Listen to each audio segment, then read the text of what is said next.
Hello बच्चों, पिछली बार जो हम लोगों ने क्लास अपनी ख़त्म की थी उस क्लास में हम लोगों ने बात अपनी ख़त्म की थी इस बात पे कि लिक्विड ड्रॉप मॉडल को डेवलप कर लिया था बोहर ने और उसकी सहायता से वो फिज़न वगैरह कुछ प्रॉपर्टी समझाना चाहते थे। लेकिन उस मॉडल का इस्तेमाल करके, उस मॉडल को यूज करके हैंस बेथ और वेस्कर ने एक सेमी एम्पिरिकल मास फार्मूला दिया। सेमी एम्पिरिकल मास फार्मूले को सेमी एम्पिरिकल इसलिए कहते हैं क्योंकि उसमें कुल मिला के 5 टर्म थे। वो हम टर्म आज एक के बाद एक देखेंगे। उन 5 टर्मों में से कुछ टर्म थे जिनका आधार लिक्विड ड्रॉप मॉडल की थ्योरी थे, कुछ टर्म थे जिनका आधार एक्सपेरिमेंट से निकाला गया था, कुछ टर्म थे जो कि एनरिको फर्मी ने सजेस्ट किए थे अपनी थ्योरी और अपने अनुभव के आधार पर। तो इस तरह से कुछ एम्पेरिकल चीज़ें थी, कुछ थ्योरेटिकल चीज़ें थी, उन सबको मिला करके इस मॉडल को डेवलप किया गया, इस मास फार्मूले को डेवलप किया गया। इसीलिए इसको हम सेमी एम्पेरिकल मास फार्मूला नाम देते हैं। और इसका जो एक्सप्रेशन आपके पास आया था वो कुछ इस तरह से था कि आप अगर कहो कि मास है जो कि फंक्शन है प्रोटॉन न्यूट्रॉन का, तो उसमें आपके पास है जेड प्रोटॉन है और एन न्यूट्रॉन है और माइनस एक बाइंडिंग एनर्जी है डिवाइडेड बाई सी स्क्वायर। इस तरह का एक फार्मूला हम लोगों ने लिखा था। अब आपको अगर थोड़ा सा अटपटा सा लग रहा हो तो कोई कुछ अटपटा सा नहीं है, इसके बारे में बात की है कि मास डिफेक्ट आप कैसे निकालते थे। मास डिफेक्ट आप निकालने के लिए इस तरह से थ्योरेटिकल न्यूक्लियर का मास माइनस जो एक्सपेरिमेंटल न्यूक्लियर का मास आता है उसको घटाते थे। फिर डेल्टा एम को कैसे कहा गया, डेल्टा एम बराबर जो बाइंडिंग एनर्जी है वो डेल्टा एम को सी स्क्वायर से मल्टीप्लाई करने से बाइंडिंग एनर्जी मिल जाती है। यानी कि अगर आपको डेल्टा एम कहना है तो आप इसको ऐसे कह सकते हो, यानी कि इसको हम B function of Z and N by C square लिख सकते हैं। अब अगर हमें इसे कैलकुलेट करना है, इसको यहाँ ले जाएं, इसको यहाँ ले जाएं तो जाएगा वही चीज़ आ जाएगी। इसको ऐसे शिफ्ट करोगे तो ये आपका फॉर्मूला जो हम लोग लिख रहे हैं ये आ जाएगा। इसमें हमें इसके बारे में बात करनी है। जो बाइंडिंग एनर्जी है, एनर्जी की डायमेंशन है इसकी, ये जो बाइंडिंग एनर्जी है ये कितने तरह की ऊर्जाओं से मिलके बनी है।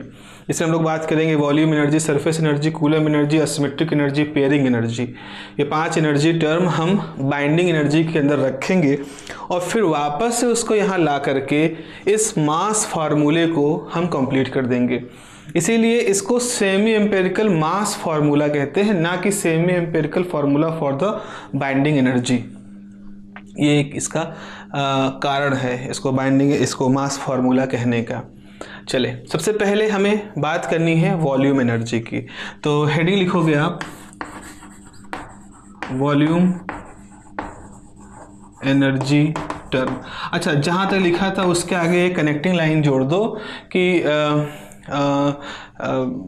द बाइंडिंग एनर्जी टर्म में suppose the binding energy term is consist of following energy terms. The binding energy term यानी बी जो है, the binding energy term is consist of following energy terms. तो वॉल्यूम एनर्जी टर्म है, इसको हम लिख सकते हैं EV, एक सिंबल है EV, इससे हम इसको रिप्रेजेंट करेंगे वॉल्यूम एनर्जी टर्म। जल्दी से जरा देखते हैं कल के एग्जाम्पल को आगे बढ़ाते हुए। हमारा न्यूक्लियस है, इस न्यूक्लियस के अंदर हमारे इस तरह से प्रोटॉन न्यूट्रॉन है, कुछ प्रोटॉन है कुछ न्यूट्रॉन है। हम इसको ऐसे बना दें, मान लो लाल वाले प्रोटॉन हैं और जो वाइट है ये न्यूट्रॉन, ऐसा कुछ है। अब हमने शुरू में पढ़ा था बाइंडिंग एनर्जी का कॉन्सेप्ट ये है कि सपोज पहले ये सारे प्रोटॉन न्यूट्रॉन सब अलग अलग थे। जब ये सब मिलकर के एक जगह इकट्ठा हुए तो इन प्रोटॉनों न्यूट्रॉनों के मास का थोड़ा थोड़ा हिस्सा इस एनर्जी में कन्वर्ट हो गया और वो एनर्जी कहीं बाहर नहीं गई बल्कि उस एनर्जी ने इनको आपस में बांध दिया। ठीक है, वो एनर्जी इसको बांधने में खर्च हो गई। अब अगर ये टूटेंगे, वापस से टूटेंगे तो ये कुछ काइनेटिक एनर्जी होगी और इनमें से जो एनर्जी इनको बांधने में खर्च हुई थी वो एनर्जी यहाँ से एक तरह से आप कह सकते हो कि हमें बाहर मिल जाएगी। आप कहोगे कि सर क्या ऐसा नहीं हो सकता है कि जो एनर्जी इनके मास से एनर्जी में कन्वर्ट हुई थी, जब ये वापस जाए तो वही एनर्जी फिर से मास में कन्वर्ट हो जाए? तो बेटा ये थोड़ा सा उल्टा जो प्रोसेस है, जिसमें कि हम एनर्जी का मास में जो कन्वर्जन सोच रहे हैं वो उसे कहते हैं सेकेंड क्वांटाइजेशन प्रोसेस, और ये एक बहुत आसानी से होने वाली घटना नहीं है। तो हम बहुत बार देखते हैं, आपने पेट्रोल लिया, पेट्रोल में मास था, वो एनर्जी में कन्वर्ट हो गया, आपकी बाइक चल रही है। आपने एलपीजी गैस भराई, वहाँ सिलेंडर के अंदर आपने देखा 14 किलो उसमें गैस थी, धीरे धीरे वो एनर्जी में कन्वर्ट हो गई। आप 1 किलो कोयला लेकर के आए, वो एनर्जी में कन्वर्ट हो गया। तो ये जो प्रोसेस होता है मास टू एनर्जी, ये काफ़ी फ्रीक्वेंट है, हम रोज़मर्रा की लाइफ में भी इसको देख सकते हैं। तो यहाँ पर भी हुआ है, जब ये सब कुछ अलग अलग थे सारे न्यूट्रॉन प्रोटॉन, तो जब ये एक साथ लाए गए तो इनके मास का कुछ ना कुछ हिस्सा एनर्जी के फॉर्म में कन्वर्ट हो गया। उसके बाद अगर ये न्यूक्लियस टूटा तो क्या होंगे, ये सारे पार्टिकल इधर उधर बिखर जाएंगे, और उस दौरान क्या होगा, इनको जोड़े रखने में जो ये एनर्जी इस्तेमाल हुई थी, ये वापस से मास में नहीं कन्वर्ट होगी, ये एनर्जी हमको मिल जाएगी। वो एनर्जी 2 हिस्से में खर्च होगी। ये बाइंडिंग एनर्जी कुछ हिस्सा इनको काइनेटिक एनर्जी देने में चला जाएगा, और कुछ हिस्सा हमें हीट के रूप में, साउंड के रूप में मिल जाएगा। एनर्जी मिलने का मतलब किसी न फॉर्म में मिलेगा ना हमें एनर्जी, तो या तो हमें धमाका सुनाई पड़ेगा, या हमें बहुत सारी लाइट दिखाई पड़ेगी, या उसमें से हीट निकलेगी, ऐसा कुछ होगा। तो इस प्रकार से हम ये देखते हैं कि ये पूरा प्रोसेस हमारा चल रहा होता है। अच्छा, अब यहाँ पे आप सवाल कहो कि फिर इसका मतलब यहाँ से जब प्रोटॉन बाहर टूटे तो वो उनका चूंकि मास का कुछ हिस्सा एनर्जी में कन्वर्ट हो चुका है, तब तो वो हल्के हो गए होंगे पहले की तुलना में। तो बच्चा ऐसा एग्जैक्टली नहीं होता है, बिकॉज न्यूक्लियस से जब ये प्रोटॉन न्यूट्रॉन बाहर निकलते हैं तो ये बिल्कुल एज इट इज़ वैसे नहीं रहते हैं। इनके साथ जो इनकी एनर्जी होती है, इनकी जो वेलोसिटी होती है, वो रिलेटिविस्टिक वेलोसिटी के होते हैं। और रिलेटिविस्टिक वेलोसिटी में हम ये पढ़ते हैं कि मास जो होता है वो इंक्रीज करता है वेलोसिटी के साथ में, मास वेलोसिटी के साथ में इंक्रीज करता है। तो जब ये बंधे थे और टूटे, और उनका कुछ मास चूंकि एनर्जी में कन्वर्ट हो गया था इनको बांधने में, लेकिन जब टूटे तो वो एनर्जी वापस से मास में कन्वर्ट नहीं हुई, तो उस वजह से इनका मास हल्का होना चाहिए। लेकिन चूंकि अब ये न्यूक्लियस से बाहर जा चुके हैं, और इनको एनर्जी काइनेटिक एनर्जी के रूप में मिल चुकी है, तो वेलोसिटी इनकी कुछ बढ़ चुकी होगी। अब इसके अंदर कोई बहुत ज़्यादा वेलोसिटी तो होती नहीं इनके पास, लेकिन जब बाहर निकलते हैं तो अधिक वेलोसिटी चलते हैं, और उस वेलोसिटी चलने की वजह से इनका जो मास है, इसे कहते हैं रिलेटिविस्टिक मास फार्मूला, या इसको हम क्या कह सकते हैं, मास वेरिएशन रिलेशन होता है। आइंस्टीन की थ्योरी के से इसको हम देखते हैं, वो क्या करता है, वेलोसिटी की वजह से उनका मास जो होता है वो बढ़ जाता है, और शायद बढ़ जाता है, और वो जो कमी थी वो कंपनसेट हो जाती है। फिर आपके यहाँ अब इसमें बहुत सारे सवाल पीछे एक तरफ होते रहते हैं कि एग्जैक्टली मास का कॉन्सेप्ट क्या है। तो हम लोग आगे अगली यूनिट में जब हम लोग हिग्स बोसॉन के बारे में पढ़ेंगे 4th यूनिट में, तब थोड़ा और डिटेल में बात करेंगे। तो बहुत गहराई में जा करके आप फंसने वाली स्थिति में आ जाओगे। तो फिलहाल अभी आप इतना समझिए कि जब ये न्यूक्लियस टूटता है तो इसको बांधने में जितनी ऊर्जा लगी है वो ऊर्जा हमको वापस मिल जाती है, या हम इसको दूसरी तरह से कहते हैं कि जितनी इसको बांधने में ऊर्जा लगी है, अगर उतनी ऊर्जा हम इसको दे दें तो सारे न्यूक्लियॉन यहाँ से अलग अलग चले जाएंगे। तो अभी हमने ये कहा कि जब ये सारे न्यूक्लियॉन मिल करके एक न्यूक्लियस बनाते हैं तो सबने बराबर बराबर हिस्सेदारी की, मतलब सबके मास में बराबर बराबर कमी हुई। जितना मास इसका कम हुआ उतना इसका कम हुआ, इसका इतना कम हुआ, यानी इस पूरे न्यूक्लियस को बाइंड करने के दौरान सभी न्यूक्लियॉनों ने बराबर बराबर साझेदारी की। चंदा इकट्ठा करते हो तो आपने कहा सबसे हम बराबर चंदा ले रहे हैं, सबको बराबर चंदा की हम स्थिति मान रहे हैं। तो इस तरह से हम एक इनके वॉल्यूम को कंसीडर करते हैं और कहते हैं वॉल्यूम का हर पार्ट बराबर कंट्रीब्यूट कर रहा है बाइंडिंग एनर्जी में, तो इस टर्म को हम वॉल्यूम एनर्जी टर्म कहेंगे। चलिए लिखिए इसके बारे में। The main contribution to the binding energy comes from the main contribution to the binding energy comes from strong nucleon attractive force, comes from strong nucleon attractive force।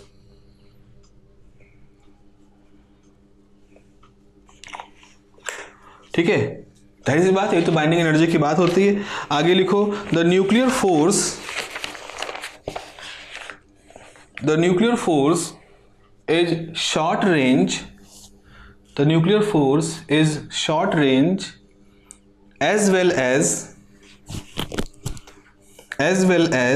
the nuclear force is short range as well as saturating in as well as of saturating nature, as well as of saturating nature।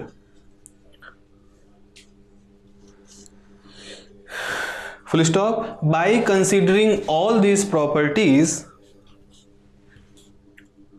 by considering all these properties, we may assume, by considering all these properties, we may assume nucleus as a spherical object।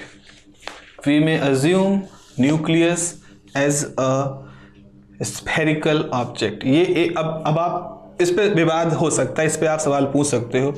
अगर spherical नहीं है तो क्या, उसके भी calculation थोड़ा सा difficult हो जाएंगे, फिर हम स्फेरॉइड से एलिप्सॉइड में चले जाएंगे। बट हमें इसका आइडिया ढूंढना है, ना कि महीन कैलकुलेशन में फंसना है। तो हम ये मानते हैं कि न्यूक्लियस हमारा एक स्फेरिकल स्ट्रक्चर है। स्फेरिकल स्ट्रक्चर होने की खास बात यह है कि 4/3 पाई आर स्क्वायर से उसका फॉर्मूला हम निकाल सकते हैं।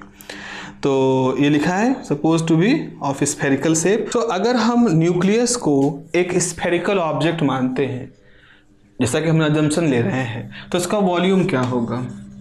सो its volume is 4/3 pi R cube, क्योंकि आपने न्यूक्लियस को एक स्फेरिकल ऑब्जेक्ट माना है। तो इसका मतलब है कि वॉल्यूम जो हो गया, या ऐसे लिखोगे V ऑफ न्यूक्लियस, ऐसे लिखते हैं वॉल्यूम ऑफ न्यूक्लियस, तो ये जाएगा 4/3 पाई। R की जगह पे आप लिख सकते हो R0 1 की पावर 3 की पावर 3, क्योंकि हमें मालूम है रेडियस का फॉर्मूला जो हॉफस्टर ने हमें बताया था एक्सपेरिमेंटली निकाल के, वो ऐसा था। तो आपके पास वॉल्यूम ऑफ न्यूक्लियस कितना हो गया? 4/3 पाई R0 क्यूब A। चलो ये सब कांस्टेंट में आ जाए तो आप कह रहे हो कि वॉल्यूम ऑफ न्यूक्लियस किसके प्रोपोर्शनल है? A के। जाहिर सी बात है, इसमें कोई दिक्कत भी मुझे नहीं लग रही है कि जितने ज़्यादा A जितना ज़्यादा होगा, A मतलब क्या होता है? A मतलब होता है सम ऑफ प्रोटॉन न्यूट्रॉन। तो जितने ज़्यादा प्रोटॉन न्यूट्रॉन आपके होंगे, उतना ही हिसाब से वो अपने आप को अरेंज करके एक बड़े रेडियस का स्फेरिकल न्यूक्लियस बनाएंगे। तो volume of nucleus proportional to A है। इसका मतलब है कि जो एनर्जी, बाइंडिंग एनर्जी में जो एनर्जी टर्म की हिस्सेदारी हम कह रहे हैं, जिसके बारे में बात कर रहे हैं कि बाइंडिंग एनर्जी में वॉल्यूम वाले टर्म की हिस्सेदारी क्या होगी, तो वो जो हिस्सेदारी होगी वो किसके प्रोपोर्शनल होगी? A के प्रोपोर्शनल होगी। तो यहाँ आप लिखोगे this equation suggested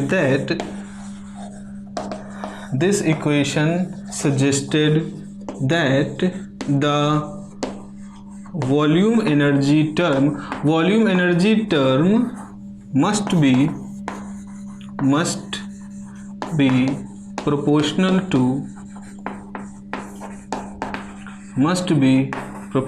to A। तो हम यहाँ पर BV कह दे रहे हैं। B आप चूंकि B बाइंडिंग एनर्जी का टर्म है, तुमने BV कह दिया। BV मतलब बाइंडिंग एनर्जी का वॉल्यूम टर्म, प्रोपोर्शनल होगा A के, या इसको लिख सकते हैं BV is equal to AVA। अब यहाँ पर हमने एक छोटा सा AV लिखा है, दिस इज अ कांस्टेंट। तो where AV is some constant, AV is some proportionality constant, proportionality constant and may be calculated by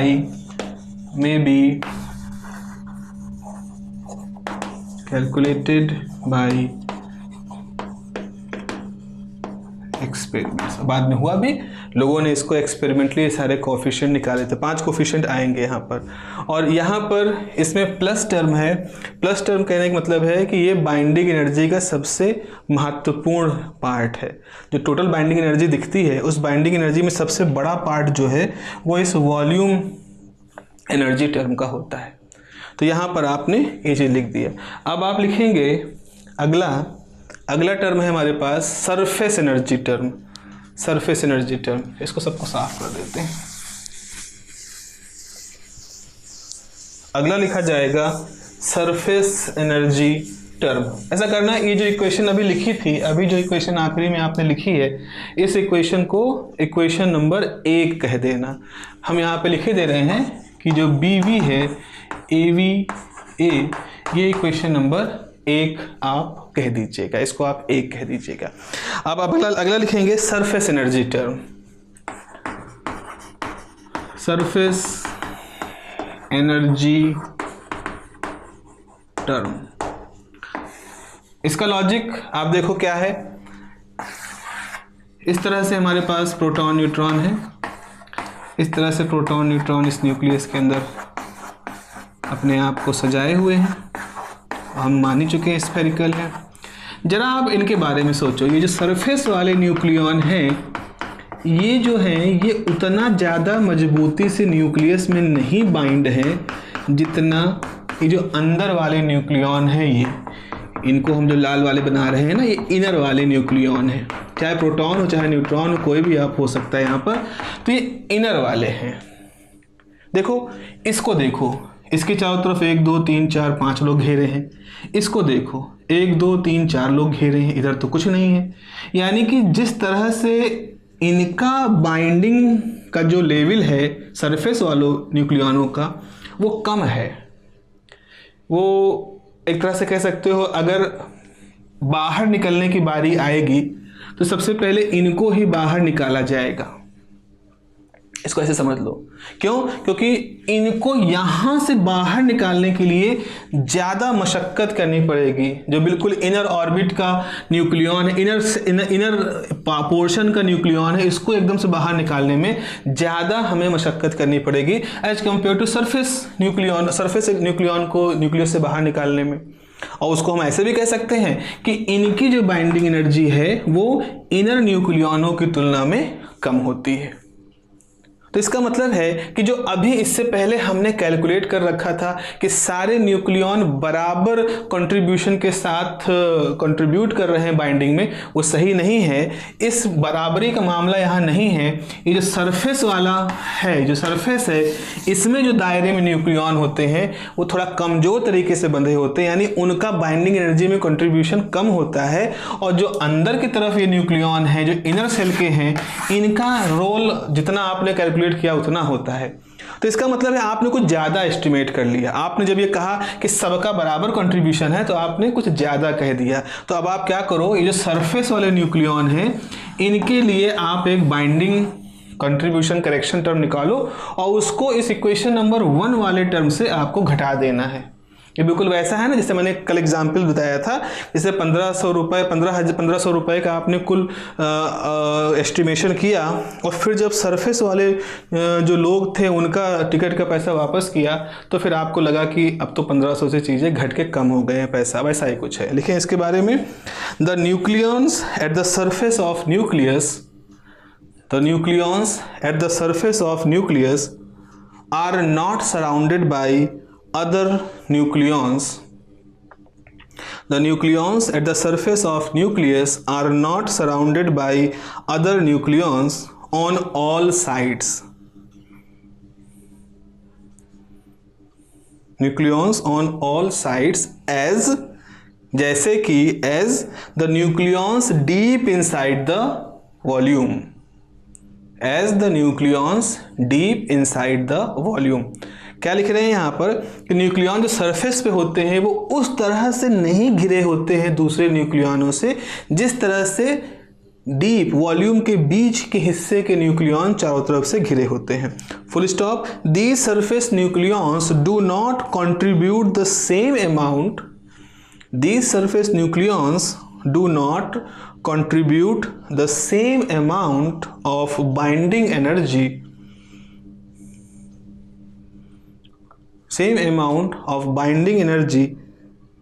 as the inner nucleons, same amount of binding energy as the inner nucleons. Full stop. Therefore, in the consideration of equation 1,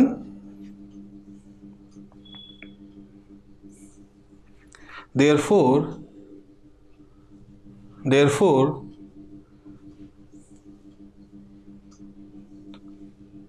ऐसे लिखेंगे therefore the energy, therefore ऐसे लिखो, therefore the energy which was considered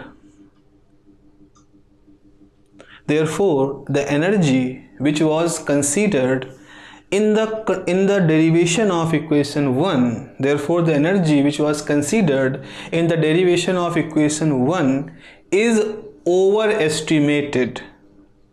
In equation 1 is overestimated. इसको underline कर देना, मतलब हमने जितना है उससे ज़्यादा एनर्जी कैलकुलेट कर ली थी, ये मान के कि सबका बराबर योगदान होगा, is overestimated. Full stop. To correct this,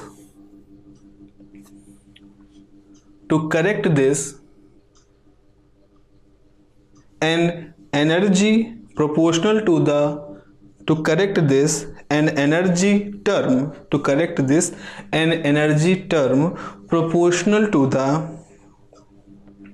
number of surface nucleons, energy term proportional to the number of surface nucleons must be calculated.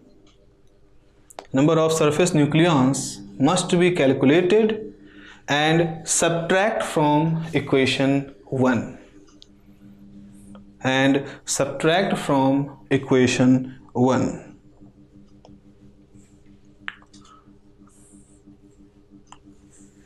तो अब आप लिखेंगे the surface area of spherical nucleus is 4 pi R square. अगर इसकी radius r है तो 4 pi R square, तो ये हो जाएगा 4 पाई आर नॉट ए की पावर 1/3 का स्क्वायर, तो हो जाएगा 4 पाई आर स्क्वायर ए की पावर 2/3। तो यानी कि जो सरफेस एरिया है, जो इस स्फेरिकल न्यूक्लियस का सरफेस एरिया है, वो कितना हो जाएगा 4 पाई आर नॉट स्क्वायर ए की पावर 2/3। तो जैसे हम लोग ने पिछली बार निकाला था कि वॉल्यूम प्रोपोर्शनल है ए के, वैसे हमने यहाँ निकाला कि सरफेस एरिया प्रोपोर्शनल है ए की पावर 2/3 के। यानी कि जो सरफेस एनर्जी टर्म होगा उसमें ए का ये वाला कंट्रीब्यूशन आपको देना पड़ेगा। Hence the surface energy term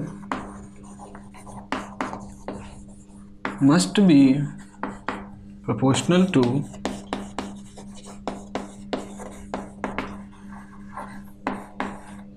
a की पावर 2/3, यानी कि ई बी ले रहे थे ना, यानी कि बी सरफेस प्रोपोर्शनल टू ए की पावर 2/3, या हम इसको ऐसे लिख सकते हैं BS माइनस AS ए की पावर 2/3।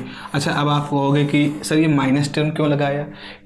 इसलिए क्योंकि ये जो एनर्जी टर्म है, यानी कि जो सरफेस एनर्जी टर्म है, ये निगेटिव नेचर की है। मतलब इसने इस एनर्जी की वजह से ये जो न्यूक्लियस के बाइंड होने का व्यवहार है वो कमज़ोर पड़ता है। पहले तो हमने बाइंड होने के लिए कहा कि सारे न्यूक्लियस बराबर योगदान के साथ यहाँ पर जुड़े हुए हैं, तो इतनी एनर्जी उसकी होनी चाहिए, बाइंडिंग एनर्जी का फॉर्मूला, बाइंडिंग एनर्जी का व्यवहार ऐसा होना चाहिए। लेकिन फिर हमने देखा कि नहीं भाई, सरफेस एनर्जी तो सरफेस वाले टर्म तो कमज़ोर होते हैं, बंधन उनका कमज़ोर होता है। तो फिर हमें इनकी ऊर्जा को निकाल करके, सरफेस वाले न्यूक्लियॉन की ऊर्जा का निकाल करके उसको यहाँ से घटाना है। तो घटाने को ही हमने यहाँ माइनस दिखा दिया। इसको ऐसे समझ लो कि जो सरफेस वाले न्यूक्लियॉन हैं ये बाइंडिंग एनर्जी को, मतलब न्यूक्लियस की बाइंडिंग व्यवहार को कमज़ोर करते हैं। अगर ज़्यादा सरफेस वाले न्यूक्लियॉन होंगे तो उसकी बाइंडिंग कम होगी, और अगर कम सरफेस वाले न्यूक्लियॉन होंगे तो उसकी बाइंडिंग तुलना में ज़्यादा होगी, सरफेस का इफेक्ट कम होगा। तो यहाँ पे लिखोगे AS is the coefficient, AS is the coefficient for surface energy. AS is the coefficient for surface energy, and minus represented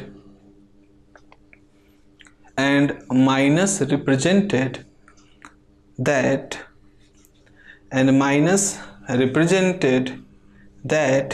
this term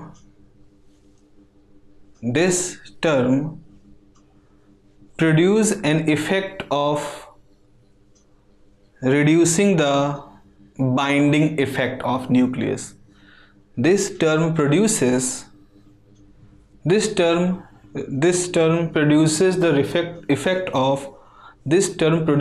effect of reducing the binding energy effect. तो जो surface energy वाला term है ये इस तरह के प्रभाव को उत्पन्न करता है। तो यानी कि इसको अभी हमें माइनस साइन के साथ रखना पड़ेगा, यानी ये घटने वाला टर्म है। बाइंडिंग एनर्जी को बढ़ाने वाला प्रभाव नहीं है सरफेस वाला प्रभाव, ये उसको घटाने वाला प्रभाव है। अब तीसरा टर्म हमारे पास, अच्छा एक चीज़ और यहाँ पे देखो, जैसे तो आप खुद ही सोचो कि आपके पास एक न्यूक्लियस है, छोटा न्यूक्लियस है।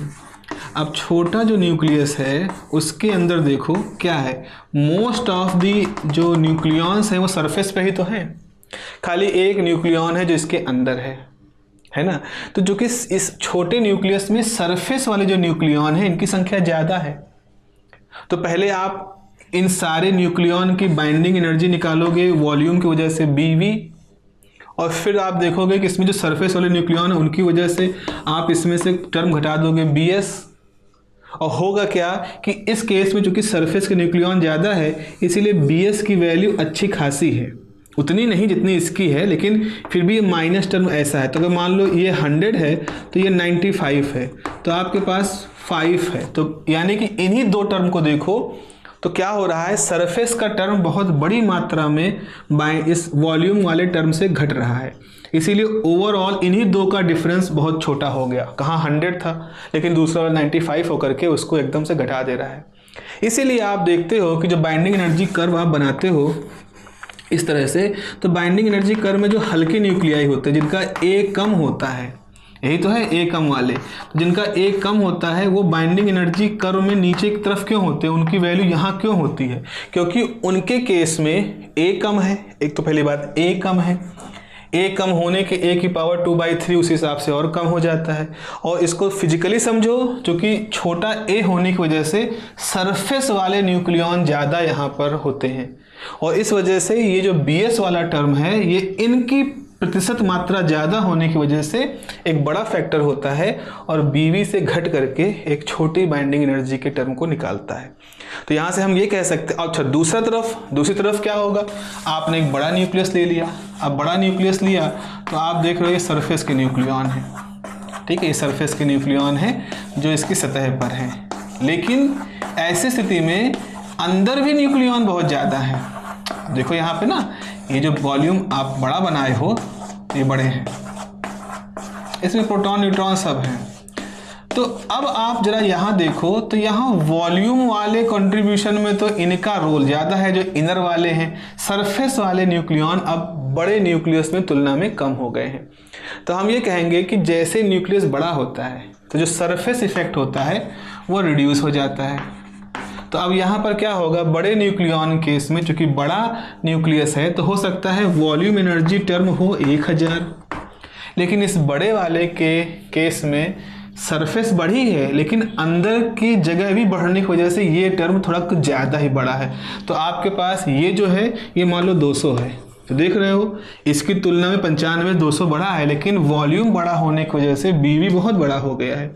तो अभी भी ये टर्म 800 है, और 800 जो है वो बहुत दूर नहीं है 1000 से। तो इसका मतलब है कि बड़े न्यूक्लियस में क्या होता है, सरफेस एनर्जी वाला टर्म कमज़ोर पड़ जाता है, और जो वॉल्यूम एनर्जी वाला टर्म होता है वो हमारा बढ़ जाता है। तो फिर आप कहोगे सर इसका मतलब ये है, फिर ये जो ग्राफ है ना ये ऐसे होना चाहिए, ऐसे बढ़ना चाहिए कि A बढ़ता जा रहा है, उस हिसाब से जो है बाइंडिंग एनर्जी में सरफेस वाला टर्म कम होते जा रहे हैं, तो वॉल्यूम टर्म बढ़ना चाहिए। पर ऐसा नहीं होता। जब आप इतने सारे न्यूक्लियॉन इसमें भर दोगे, बड़ा न्यूक्लियस बना दोगे, तो आपको प्रोटॉन भी भरने पड़ेंगे, बहुत सारे प्रोटॉन आपने भरे होंगे यहाँ पर। अब इतने सारे प्रोटॉन जब इतनी सी जगह पे आ गए, तो इनके बीच में वो जो इलेक्ट्रोस्टैटिक कूलम्बिक फोर्स था वो बहुत बढ़ जाएगा, क्योंकि भाई चार्ज तो है ही है उनका। न्यूक्लियस के अंदर आने का मतलब तो ये है नहीं कि चार्ज खत्म हो गया उनका, चार्ज तो उनका जस का तस ही है, प्लस चार्ज रखे हैं। तो जब बड़े न्यूक्लियस आप देखते हो तो उसमें नंबर ऑफ प्रोटॉन की संख्या भी बढ़ जाती है। न्यूट्रॉन तो न्यूट्रल है, प्रोटॉनों की संख्या इस तरह से बहुत ज़्यादा हो जाने की वजह से जो कूलम्बिक रिपल्सन वाला टर्म है वो अब बहुत तेज़ी से अपना रोल प्ले करना शुरू कर देगा। तो अभी तक जहां हमने सिर्फ यही 2 खिलाड़ी देखे थे, अब आपको एक और टर्म इंट्रोड्यूस करना होगा, coulomb energy term.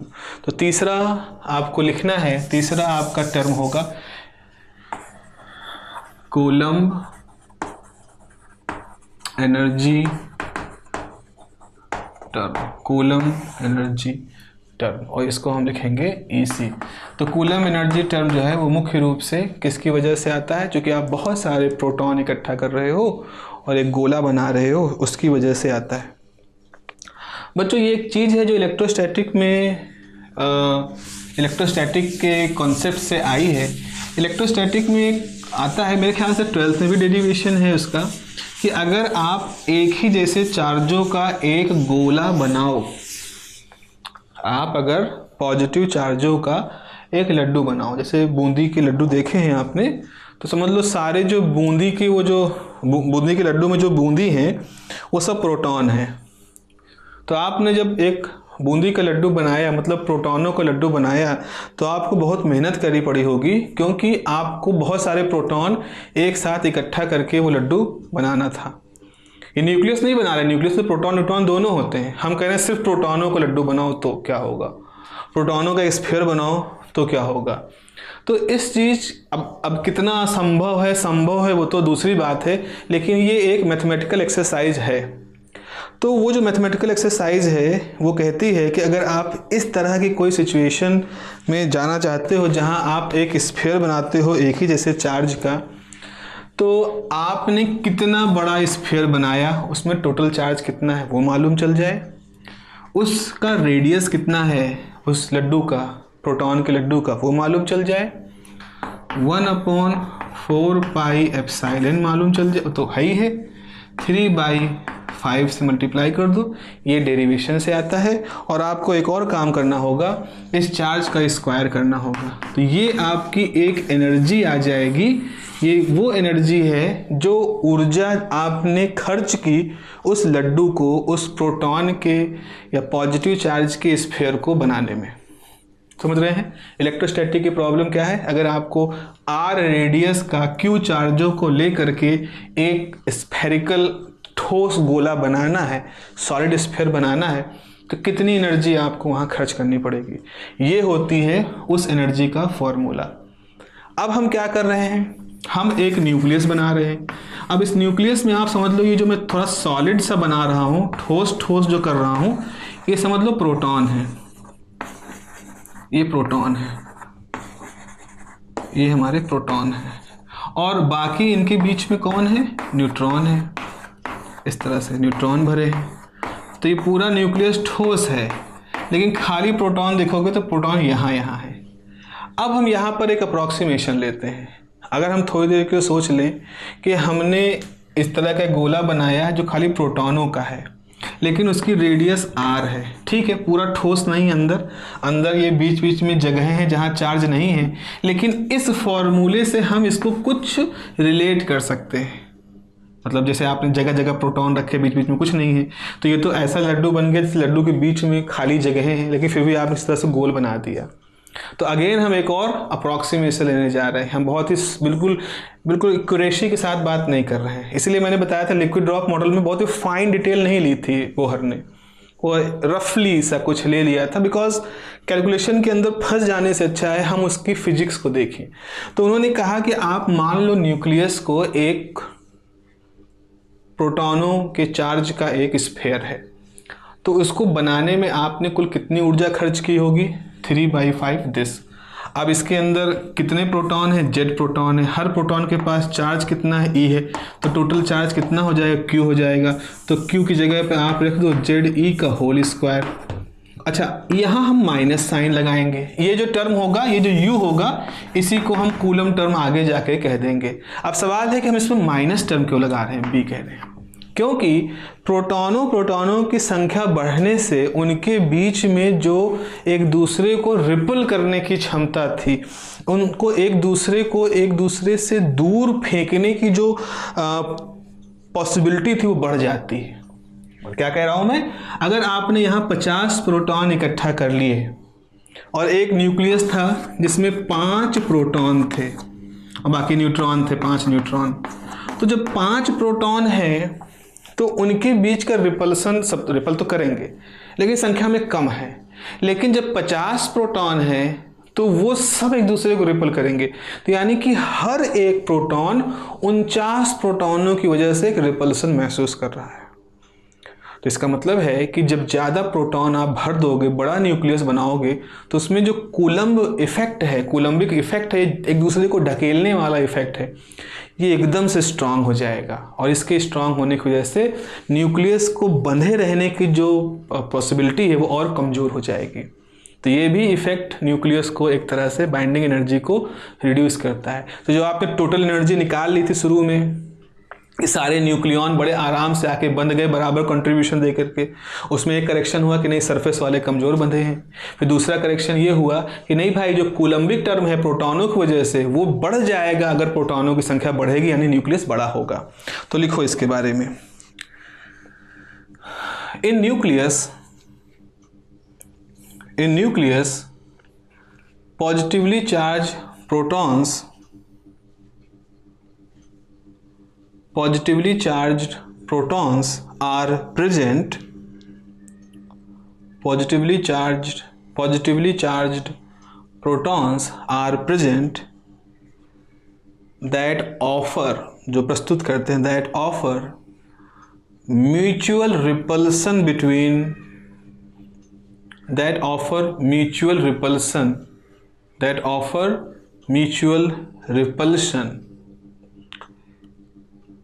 full stop. This produces a negative contribution. This causes, not produces, this causes, कारण बनता है, this causes a negative contribution to the binding energy. This causes a negative contribution to the binding energy.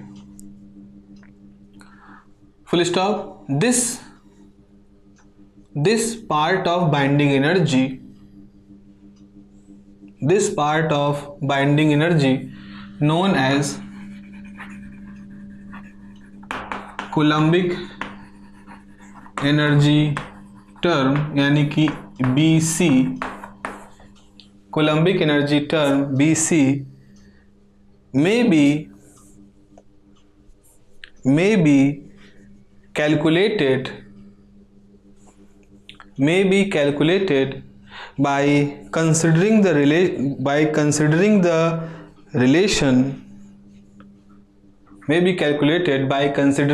relation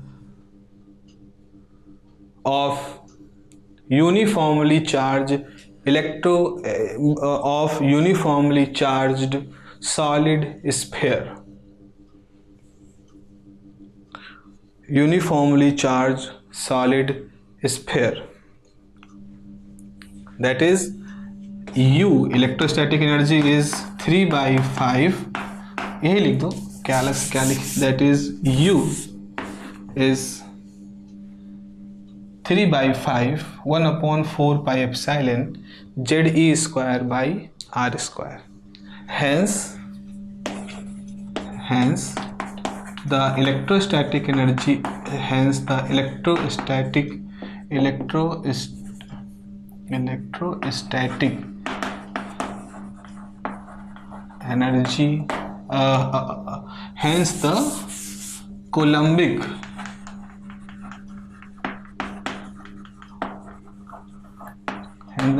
energy is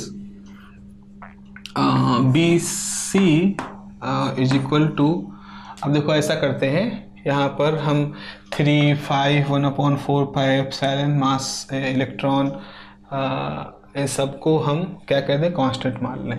तो हम यहाँ पे लिख देते, या ऐसा रुक जाओ, BC is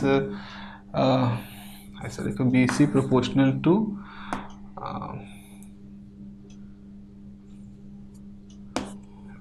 3/5 into 1/4 pi epsilon E square Z upon R की वैल्यू रख दो, R अपॉन A की पावर 1/3, ये हम कह सकते हैं। अब क्या करें, ये सब जो है इसको हम कांस्टेंट मान लें, तो ये जाएगा BC बराबर माइनस, क्योंकि ये निगेटिव इफेक्ट प्रोड्यूस करेगा, ये हो जाएगा AC Z स्क्वायर A की power -1/3।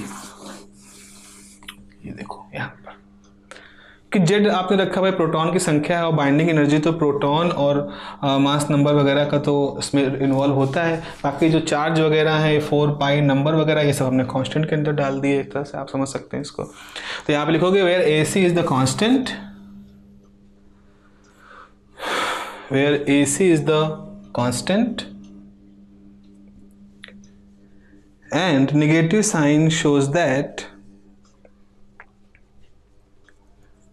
and negative sign shows that similar to the surface energy term, the Coulombic energy term also reduces binding nature of the nucleus. The Coulomb energy term also reduces the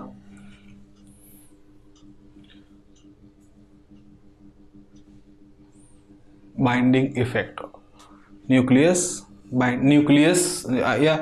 also reduces the binding effect of nucleus. Okay done. तो ये आपने एक चीज़ और यहाँ पर देखी। अच्छा, अब अगर हम कहें कि भाई इसके छोटे न्यूक्लियस के क्या होता है, तो छोटे न्यूक्लियस जो होते हैं, जो कि उसमें प्रोटॉनों की संख्या रिलेटिवली कम होती है, प्रोटॉन न्यूट्रॉन दोनों कम होती है, तो जब प्रोटॉनों की संख्या कम होती है बच्चों, तो क्या होता है कि जो कोलम्बिक रिपल्सन होता है वो भी कम होता है। तो कोलम्बिक रिपल्सन चूँकि जेड कम होता है, नंबर ऑफ प्रोटॉन कम होते हैं, और ए भी कम होता है, तो इनके कम होने की वजह से इसका इफेक्ट कम होता है। अब ज़रा फिर से देखो, हमने सबसे बड़ा टर्म तो BB है, फिर उसमें से आपने घटा दिया BS, उसमें से घटा दिया BC। जब न्यूक्लियस छोटा है तो कोलम्बिक इफेक्ट छोटा होगा, ठीक है, लेकिन जो सरफेस वाला इफेक्ट है वो बड़ा होगा, क्योंकि छोटा होने की वजह से अधिकतर न्यूक्लियॉन सरफेस पे होंगे। तो जब आप छोटे न्यूक्लियस के बारे में बात करते हो तो BC उतना नहीं घटाता है, कोलम्बिक इफेक्ट उतना नहीं बाइंडिंग वॉल्यूम टर्म को घटाता है जितना कि सरफेस इफेक्ट घटाता है।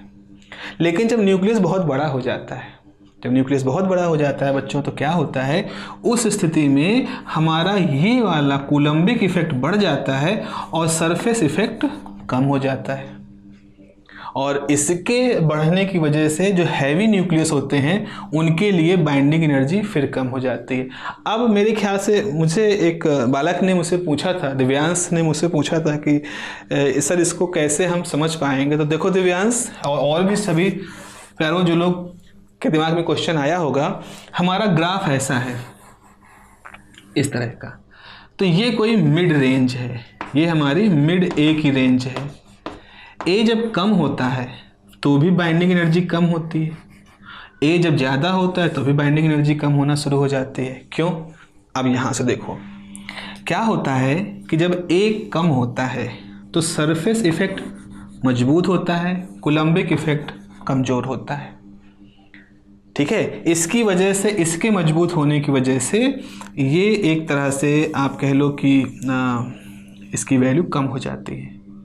बड़े न्यूक्लियस होने की वजह से क्या होता है, ये इफ़ेक्ट बहुत तेज़ी से बढ़ता है, ये इफ़ेक्ट कम होता है, तो आपका वहाँ भी घटता है। लेकिन जब मिड में होते हो, इस रेंज में, तो क्या होते हैं, ये दोनों ही मॉडरेट होते हैं। ऐसा क्या है, ये बहुत भारी, ये हल्का, दूसरे केस में ये भारी, ये हल्का। लेकिन जब हमारा मिड रेंज आता है, जब मिड ए वाली होती है आयरन और निकल के रेंज में, ये दोनों ही अपनी मॉडरेट वैल्यू पे होते हैं। मॉडरेट वैल्यू पे होने का मतलब है इन दोनों का कुल इफेक्ट उतना ज़्यादा नहीं होता जितना यहाँ और यहाँ होता है। एक तरह से ये समझ लो कि ये न इसमें से ये बहुत हावी होता है, न ये बहुत हावी होता है, दोनों हैं तो माइनस प्लस कोई नहीं होता। ऐसा ना समझो कि प्लस हो जाता है, होते दोनों ही हैं, लेकिन इनका ओवरऑल इफेक्ट जो होता है वो उतना ज़्यादा नहीं होता है। और इसी वजह से जो B की वैल्यू है वो यहाँ पर बाइंडिंग एनर्जी की वैल्यू यहाँ पर आपको बढ़ी हुई दिखाई पड़ती है। तो जैसे आगे बढ़े तो BC ने सत्ता अपने हाथ में ले ली और घटाना शुरू कर दिया बाइंडिंग एनर्जी को। आप पीछे आए तो BS ने सत्ता अपने हाथ में ले ली और उसने घटाना शुरू कर दिया। यहाँ पर क्या हुआ, थोड़ा सा न ये प्रभाव में है न ये प्रभाव में है, तो यहाँ पर आपको बाइंडिंग एनर्जी थोड़ा सा उठती हुई दिखाई पड़ती है। तो इस तरह से लोग इस ग्राफ को अब समझा पा रहे थे सेमी एम्पिरिकल मास फार्मूला से। लेकिन अभी कहानी पूरी नहीं हुई है, अभी इस कहानी में दो और किरदार आने बाकी हैं। एक असिमेट्री टर्म होता है और एक पेयरिंग टर्म होता है।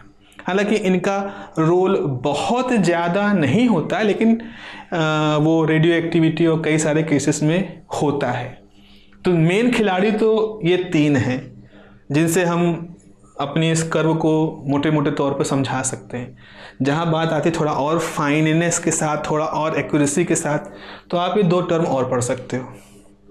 अब जरा एक चीज़ देखो बच्चों, होता ये है कि हम लोगों ने जो बाइंडिंग एनर्जी कर्व देखा था, सॉरी बाइंडिंग एनर्जी कर्व कह रहे हैं, हम लोगों ने इस तरह का एक कर्व देखा था जिसे कहते थे स्टेबिलिटी कर्व। तो स्टेबिलिटी कर्व में आपने देखा था ये जो लाइन होती है ये तो प्रोटॉन न्यूट्रॉन के बराबर होने वाली लाइन है, लेकिन यहाँ पर क्या होता है, न्यूट्रॉनों की तरफ शिफ्ट हो जाता है ग्राफ आपका ऐसा। यानी कि जब आप ज़्यादा प्रोटॉन की तरफ लेते हो, तो जब आपने प्रोटॉन जेड रखे तो न्यूट्रॉन की संख्या प्रोटॉनों के बराबर नहीं है। अगर यहाँ होता इस लाइन पे तो बराबर होती, यहाँ पर क्या है, neutron is more than proton.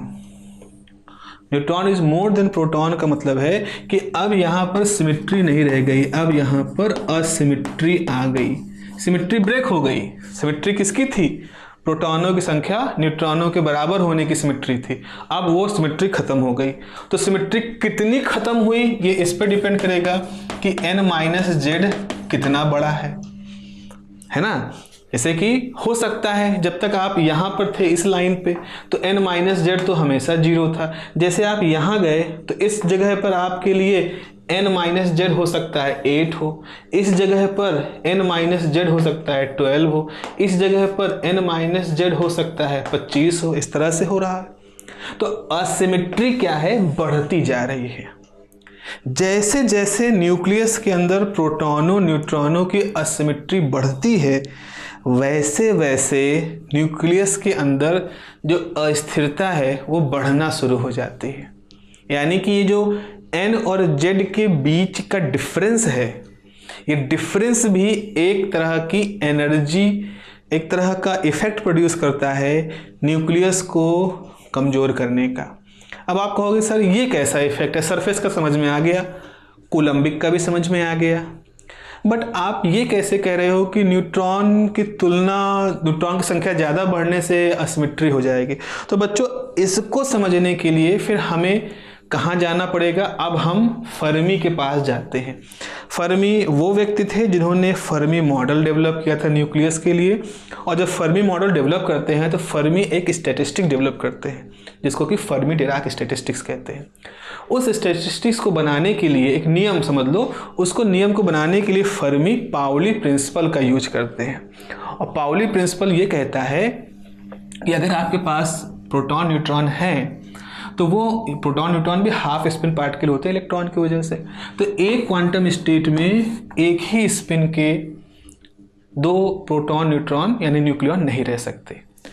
अब होता क्या है, मसला ये होता है कि जब प्रोटॉनों की संख्या बढ़नी शुरू हो जाती, न्यूट्रॉनों की संख्या प्रोटॉन से ज़्यादा बड़ी हो जाती है, तो न्यूक्लियस के अंदर ये स्पिन का इशू आना शुरू हो जाता है।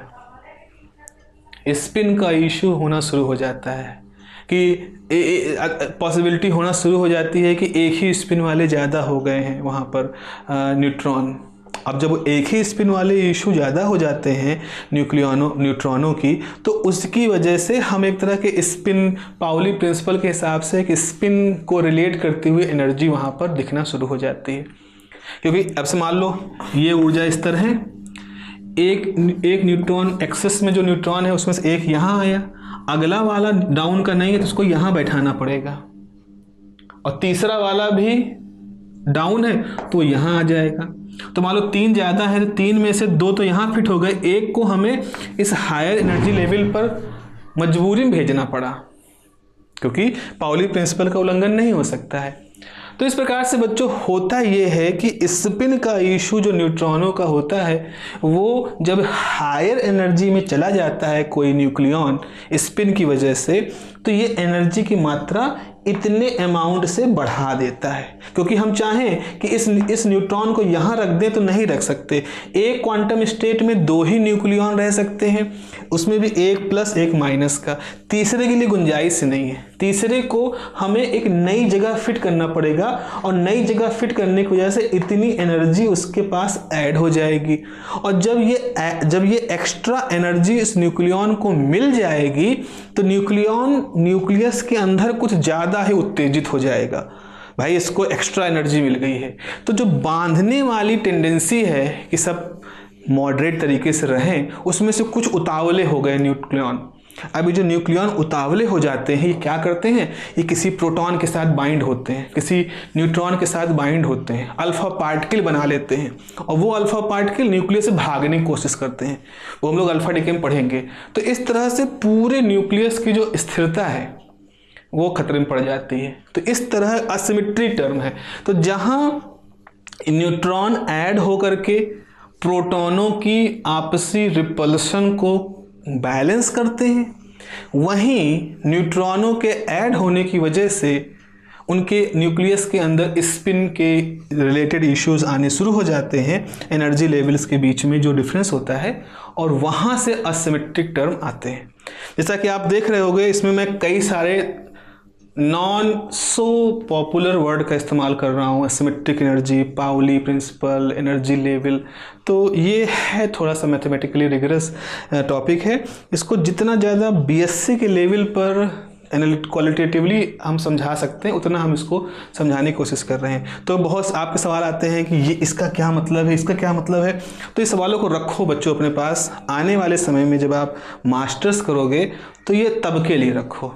एक तरह समझ लो कि मैं आपके सामने एक तरह का ट्रेलर रिलीज कर रहा हूँ किसी मार्वल मूवी का, और उसमें ट्रेलर आपको बहुत उत्साहित कर देता है, करे हुआ इसमें ये कैसे हुआ वो कैसे हुआ, लेकिन मूवी अभी रिलीज नहीं होगी। मूवी रिलीज होगी जब आप एमएससी में जाओगे, तब तक आप इस ट्रेलर को देख करके जो उत्सुकता मन में आई है उसको बनाए रखो।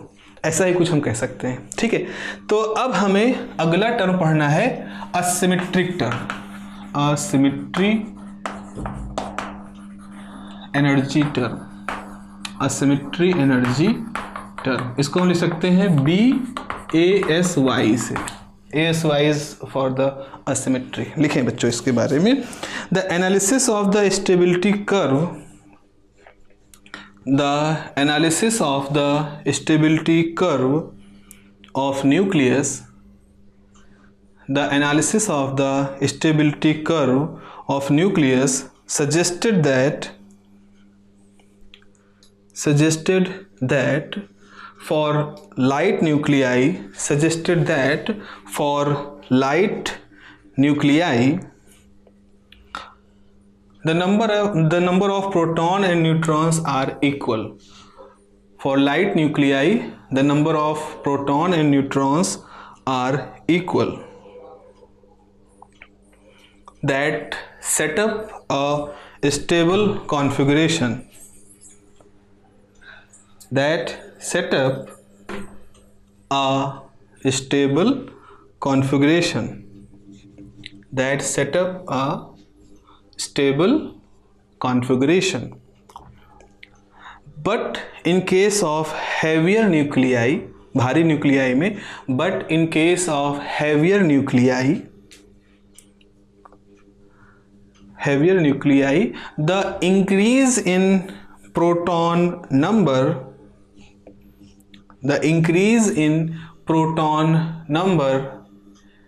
weaken, कमजोर कर देता है, increase in proton number weaken the binding nature of the nucleus, weaken the binding nature of the nucleus due to the presence of Coulombic repulsion, due to the presence of Coulombic repulsion. Full stop. To counterbalance this situation, मतलब प्रोटॉनों की वजह से repulsion ज़्यादा बढ़ गया इसको, to counterbalance this situation some extra neutrons are added to the nucleus, some extra neutrons are added to the nucleus, that provided additional neutron bonds, that provided extra neutron bonds. ठीक है, ये कुछ वैसा हो गया जैसे आप सोचो आपको टीवी मंगाना है फ्लिपकार्ट से, तो फ्लिपकार्ट वालों ने कहा अच्छा टीवी भेजना है तो टीवी को डिब्बे में बंद करके भेज दो, फिर कहा नहीं अगर भेजोगे ऐसे झटका वटका लगेगा टूट जाएगा, तो उन्होंने कहा अच्छा तो ऐसा करते हैं इसके अंदर बहुत सारा थर्माकोल और कागज़ जो ये सब भर देते हैं। तो उन्होंने कहा ठीक है, उन्होंने थर्माकोल, कागज़, रुई वगैरह सब भर दिया उसके अंदर, तो इससे ये हुआ कि टीवी सुरक्षित हो गई, भाई कुशनिंग हो गई उसके अंदर। लेकिन दिक्कत क्या हुई, उससे बॉक्स भारी हो गया, है ना, भर दिया आपने तो टीवी सुरक्षित हो गई, बॉक्स भारी हो गया। अब जो कुरियर वाला व्यक्ति है वो भार के हिसाब से किराया लेता है, तो पहले जब खाली बॉक्स था, खाली टीवी थी उसके अंदर, तो उसका वजन मान लो आधा किलो कम था, और जैसे ही आपने उसके अंदर उसको टीवी को सुरक्षित करने के लिए कुशनिंग की तो टीवी सुरक्षित हो गई। एक नई समस्या आ गई कि आधा किलो भारी हो गया। लेकिन क्योंकि टीवी को सुरक्षित करना ज़्यादा ज़रूरी है, इसलिए आधा किलो भार को हम अपने पास सह लेंगे, लेकिन है तो ये प्रॉब्लम वाली बात। वैसा ही यहाँ पर भी है, प्रोटॉन बहुत सारे थे, सब एक दूसरे को रिपल कर रहे थे, नुकसानदायक स्थिति बन गई थी, तो हमने बीच में न्यूट्रॉन डाल दिए कि प्रोटॉन के बीच में कुछ तो दूरी बनेगी, बीच में न्यूट्रॉन आ जाएंगे, तो प्रोटॉन न्यूट्रॉन के बीच में मेजॉन एक्सचेंज होता रहेगा, थोड़ा रिपल्सन कम होगा। लेकिन इस चक्कर में हमने उस न्यूक्लियस की सिमेट्री खराब कर दी, जो न्यूट्रॉन प्रोटॉन बराबर संख्या में थे उस सिमेट्री खराब कर दी। अब उस सिमेट्री खराब होने से जो एक्स्ट्रा न्यूट्रॉन गए, उन्होंने एक तरफ न्यूट्रॉन बॉन्ड प्रोवाइड किया और दूसरी तरफ उनकी स्पिन के इश्यूज वगैरह होने की वजह से सिस्टम के अंदर एक असिमेट्री से जुड़ी हुई एनर्जी आ गई, और ये असिमेट्री जुड़ी हुई जो एनर्जी होती है ये भी बॉन्डिंग बिहेवियर को कमज़ोर करती है। तो आगे लिखोगे, but these additional neutrons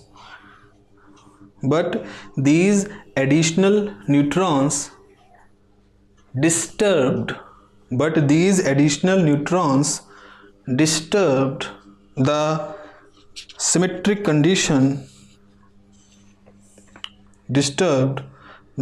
symmetric conditions of proton and neutrons. Symmetric conditions of proton and neutrons. Full stop. The symmetry is depending upon the term. The asymmetry is depending upon the term n minus z. The asymmetry is depending upon the term n minus z. Full stop. Bethe calculated, जो इसके scientist जिन्होंने इसको बनाया था, Bethe calculated the nature of asymmetric term Bethe calculated the nature of asymmetric term as follows. तो B asymmetric जो था वो माइनस था ए असिमेट्रिक, जबकि ये A asymmetric is the constant, और ये हो जाएगा n minus Z square by A. कहाँ आया, कैसे आया? अगेन दिस इज ये सब कुछ कैलकुलेटेड है, बस यू हैव टू, बस थोड़ा तुमको अपग्रेड करना है। तुम लोग को थोड़ा सा और क्वांटम मैकेनिक्स, थोड़ा सा और स्टैटिस्टिक्स वगैरह को, वो फर्मी डिराक वगैरह को अगर आप जान जाओ तो आप इसके ये एक्सप्रेशन कहाँ से आया ये जान सकते हो। बट अनफॉर्चुनेटली अभी आप वहाँ तक नहीं पहुँचे हो, अभी आज तक आप पढ़ा ही नहीं गया, वो सब चीज़ें सिलेबस में नहीं रही हैं। मास्टर्स वगैरह में जाओगे तो आप इसको देखोगे। तो हम ऐसे मान लें कि अच्छा ठीक है, असिमेट्रिक टर्म ये होता है, बेथ ने कैलकुलेट किया है तो सही कैलकुलेट किया होगा, अपने ज़माने का बहुत ही मतलब फेमस व्यक्ति रहे हैं वो। तो ये हो गया हमारे पास। अब यहाँ पर हम एक चीज़ और लिख सकते हैं, इसको हम ऐसे लिख सकते हैं, सिंस n आ गया ना, a की टर्म में लिखेंगे तो n बराबर क्या होता है, a माइनस जेड। तो आप लिख सकते हो और B asymmetry is minus A S Y A minus 2z square by A. ये हो गया। अब यहाँ नेगेटिव साइन क्या शो कर रहा है कि असिमेट्री भी रिड्यूस करती है बाइंडिंग इफेक्ट को, और ए एस वाई जो है ये कोफिशिएंट है। तो आप लिख दोगे where A S Y is the coefficient for asymmetric energy term, is a coefficient for asymmetric energy term, and negative sign shows that this asymmetry reduces the binding effect of nucleus, reduces the binding effect of nucleus। अब last हम लिखते हैं pairing energy term. अब यहाँ पर सीधे तौर पे फर्मी हमारे सामने आ जाते हैं, ये आ जाता है बी पी। फर्मी देखते हैं, फर्मी अपने एक्सपेरिमेंट्स के थ्रू जो बहुत सारा कैलकुलेशन करते हैं वो ये पाते हैं कि कुछ पॉसिबिलिटी हमारे पास है। जैसे ये प्रोटॉन की संख्या है, न्यूट्रॉन की संख्या है, ये भी इवन, ये भी इवन, ये इवन, ये ऑड, ये ऑड, ये इवन, दोनों ऑड, ये चार तरह की स्थिति होती है। तो वो पाते क्या है कि जो इवन के लिए जिस तरह की सिमेट्रिक कंडीशन, जिस तरह की स्टेबिलिटी होती है न्यूक्लियस को, सबसे ज़्यादा होती है, हाईएस्ट होती है, और ऑड के लिए सिमेट्री सबसे लोवेस्ट होती है, और बाकी जो ये दो तरह के लोग हैं इनके लिए दोनों के बीच की स्थिति होती है। ये चीज़ उन्होंने एक्सपेरिमेंट के थ्रू ऑब्जर्व की फर्मी ने। तो ये सलाह फर्मी देते हैं हैंस बेथ को कि क्यों ना हम इसको भी अपने फॉर्मुलेशन में रखें और कहें कि जब अब इवन क्या होता है, इवन होने की वजह से जैसे 2 है, 4 है, 6 सब इवन नंबर है। तो इवन में क्या होगा, 2 है तो एक अप डाउन पेयर, 4 है तो 2 अप डाउन पेयर, 6 है तो 3 अप डाउन पेयर, इस तरह बन जाते हैं, पेयरिंग हो जाती है। तो पेयरिंग होने से हर चीज़ अच्छी हो जाती है, स्थिरता रहती है। लेकिन जब इनमें से कोई ऑड वाला आ जाता है तो 2 की पेयरिंग बनती है, एक बिना पेयर का रह जाता है। ये जो बिना पेयर का रह जाता है ये अस्थिरता प्रोड्यूस करता रहता है, और जब दोनों ही ऐसे हो गए बिना पेयर वाले तब ये अस्थिरता और ज़्यादा बढ़ जाती है और न्यूक्लियस की जो बाइंडिंग एनर्जी को बनाने वाला इफेक्ट है वो कमज़ोर पड़ता है। तो इस तरह से एक ऑब्जर्वेशन प्रोड्यूस करते हैं, जो ऑब्जर्व करते हैं फर्मी, उस ऑब्जर्वेशन को फर्मी एक तरह के टर्म के रूप में इसके अंदर उसको बेथ जोड़ते हैं। तो यहाँ पे लिखोगे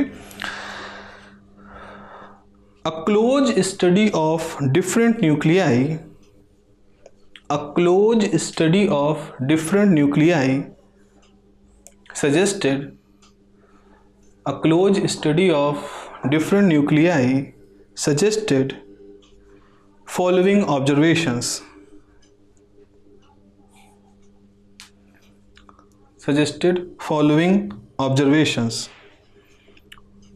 क्या है? The even nuclei, ऐसे लिखोगे, even मतलब होता है even proton, even neutron. The even nuclei are most stable. The even nuclei are most stable,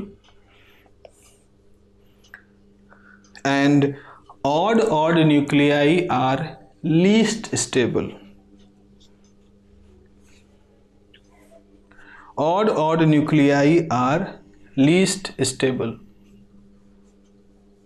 comma, the stability of even odd and odd even nuclei are intermediate. The stability of even odd and odd even nuclei, the stability of are intermediate. Full stop. To include all these effects, Bethe included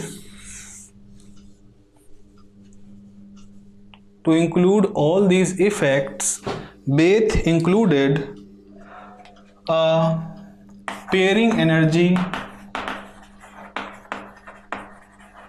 term as BP is equal to AP 1 upon A की power 3/4.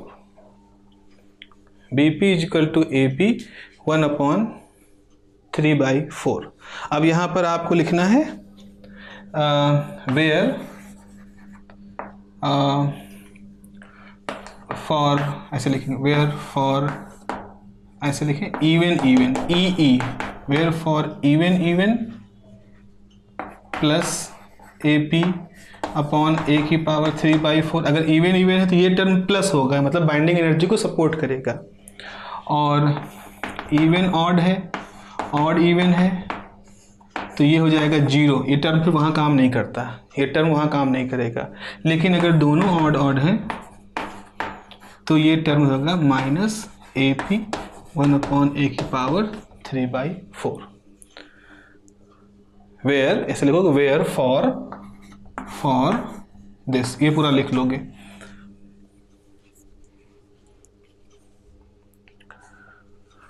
ठीक है, minus है. तो इस प्रकार से हम क्या देखते हैं, इस प्रकार से हमारे पास जो सारे टर्म है वो बाइंडिंग एनर्जी का फॉर्मूला कैसे बनाते हैं. तो आप लिखोगे in this way by including all these terms, in this way by including all these terms the expression for binding energy may written as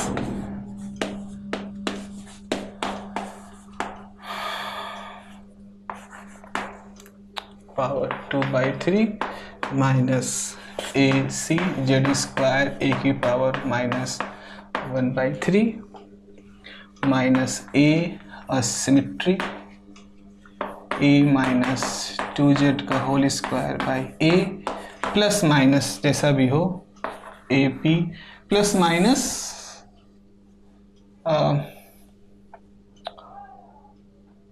हाँ ठीक है, प्लस माइनस AP A की पावर माइनस 3/4. अब ये चीज़ 0 हो जाएगी अगर ऑड न्यूक्लियाई होगा. तो इस तरह से हमारे पास बच्चों ये एक पूरा फॉर्मूला निकल के आता है बाइंडिंग एनर्जी का. अब इसको अगर हम अपने फॉर्मूले n माइनस जेड बराबर z mass of proton plus n mass of neutron minus binding energy by c square यहाँ ये रख देंगे, हमारे पास इस मास का फॉर्मूला आ जाएगा और उसी को हम सेमी एम्पिरिकल मास फॉर्मूला कहते हैं. तो इस तरह से 5 टर्म होते हैं. अब जो सिलेबस, अब जो पेपर जो आपके पास बनता है वो अगर पूरा क्वेश्चन एक बार पूछ ले तो बहुत लंबा क्वेश्चन बन जाएगा. तो कहते हैं कि सेमी एम्पिरिकल मास फॉर्मूला लिखो, इसको लिखना आना चाहिए, ये सारे टर्म आपको याद होने चाहिए, याद कर लेना प्रैक्टिस करके. अब इसमें से कुछ टर्म बड़े फेवरेट हैं, इनके बारे में बात करते हैं. एक तो कूलम्बिक टर्म बहुत फेवरेट है और एक असिमेट्रिक टर्म है जो बड़ा फेवरेट है. पूछते हैं, लिखिए और डिस्कस करिए असिमेट्रिक टर्म को. तो इसमें 2 पूछते हैं, डिस्कस करिए कूलम्ब और असिमेट्रिक टर्म को, डिस्कस करिए कूलम्ब और सरफेस टर्म को, डिस्कस करिए वॉल्यूम और सरफेस टर्म को. तो इस तरह से क्वेश्चन को छोटा करते हुए वो 5 के 5 टर्म ना डिस्कस करके किन्हीं भी 2 टर्म के बारे में आपसे बात कर लेते हैं. तो मेरा आपको सुझाव ये है कि आप 5 टर्मों को अच्छे तरह से तैयार कर लो. लॉजिकल है, हर चीज़ रीजनिंग के हिसाब से है. थोड़ा यहाँ पर हमको थोड़ा सा चीज़ों को ऐसे तरीके से लिखना पड़ा क्योंकि हमारे पास फर्मी डिराक स्टैटिस्टिक्स की अंडरस्टैंडिंग अभी नहीं है सिलेबस लेवल पर, इसलिए हमने यहाँ पर थोड़ा सा डायरेक्ट लिख दिया. अदरवाइज़ मेरे ख्याल से इन सब के लॉजिक आप अच्छी तरह से फॉलो कर रहे होगे. तो एक्सपेरिमेंटल फैक्ट था, तो ये तो जैसा सुझाव दिया गया वैसा रखा गया था. तो ये है हमारे पास semi empirical mass formula. Okay तो अगली क्लास में हम लोग बात करेंगे कि इस फार्मूले का यूज करके हमने फिजन कैसे देखा और इस फार्मूले को यूज करके हम बाइंडिंग एनर्जी की वैल्यू कैसे कैलकुलेट करते हैं। तो वो दो चीज़ें और भी हो जाएंगी, तो ये हमारा मॉडल पूरा हो जाएगा। चलिए फिर मिलते हैं अगले लेक्चर में, और अगले लेक्चर में आगे चीज़ें हम लोग बात करेंगे। चलिए अपना ध्यान रखिए। Have a nice day. Bye bye.